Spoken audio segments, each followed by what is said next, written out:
L'administration Biden a décidé enfin d'envoyer des militaires en Ukraine. Oui, mais la manière dont ils veulent envoyer des militaires en Ukraine, c'est ce qui fait énormément rire. On peut avoir peur de la Russie comme ça? Incroyable. Ben, si vous voulez faire les choses, faites-les de la manière la plus bonne.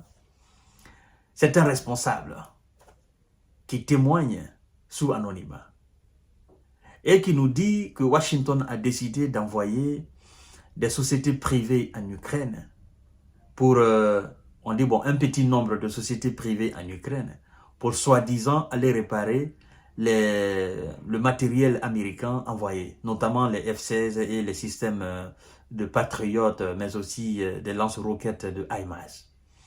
Et selon le responsable, ces individus vont se tenir très loin des lignes de front et ne vont pas combattre. Mais qui est stupide pour croire à de telles balivernes? Ils ne vont pas combattre. Est-ce que la Russie a interdit les militaires américains de ne pas aller en Ukraine? Est-ce que la Russie a interdit à l'administration Biden de ne pas envoyer des militaires en Ukraine? Mais non, la Russie n'a pas interdit. La Russie a tout simplement dit qu'envoyer des militaires, que ce soit français, britanniques, allemands, américains ou je ne sais quoi encore, qu'ils constitueront des cibles privilégiées. C'est tout ce que la Russie a dit. Maintenant, que vous envoyez des experts, parce que auparavant ils nous ont dit non, ce sont des formateurs. Après, ils ont dit non, ce sont des instructeurs, oui, des formateurs, oui. Et après, ils nous ont dit non, non, non, c'était des militaires de la Légion internationale. Et puis, petit à petit, ils ont commencé à dire non, cette éventualité est exclue, nous n'allons pas envoyer des militaires en Ukraine. Sauf que, je me rappelle très bien une émission des médias propagandistes français. Eux-mêmes, ils ont reconnu que quand Washington dit qu'il n'envoie pas de militaires en Ukraine, que mais c'est faux. Ils ont dit, mais écoutez, qui est-ce qui permet au système patriote de rester fonctionnel en Ukraine? Ils disent, mais ce sont les Américains. Souvenez-vous, ils ont dit que pour le bon fonctionnement d'un système patriote, le système a besoin de 90 militaires. 90 militaires. Et ces 90 militaires, ce sont des Américains. Donc, il y a combien de systèmes patriotes en Ukraine? Il y en a plusieurs. Donc, ça veut dire que il y a plusieurs militaires américains aux États-Unis, américains en Ukraine. Donc, certainement, il y en a qui ont été envoyés au repos définitif et pour les remplacer, on trouve une astuce.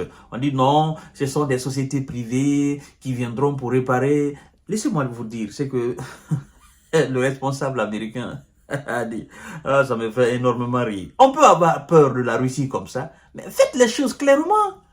La Russie a signé un contrat, comment dirais-je, a signé un traité hautement stratégique avec la Corée du Nord. Mais faites la même chose aussi avec l'Ukraine.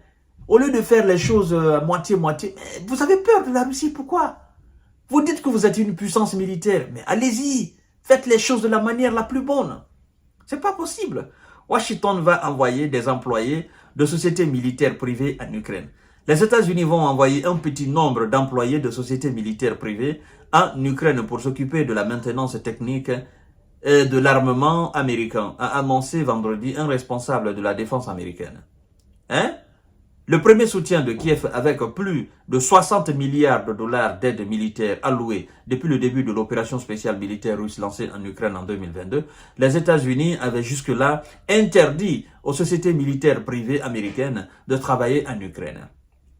Mais finalement, ils ont pris la décision. Pourquoi ils ont pris la décision? Parce qu'il n'y a plus de nouvelles armes, de nouveaux équipements militaires, et ceux qui sont là sont déjà gâtés. Donc, il faut penser à les réparer. Sauf que les Russes ne sont pas bêtes. Pour les Russes, ce sont des militaires américains qui viennent sur le terrain. Et donc, ils seront des cibles privilégiées pour l'armée russe. Et il ne faut pas que les Américains se leurrent. Il ne faut pas qu'ils se trompent à ce sujet-là.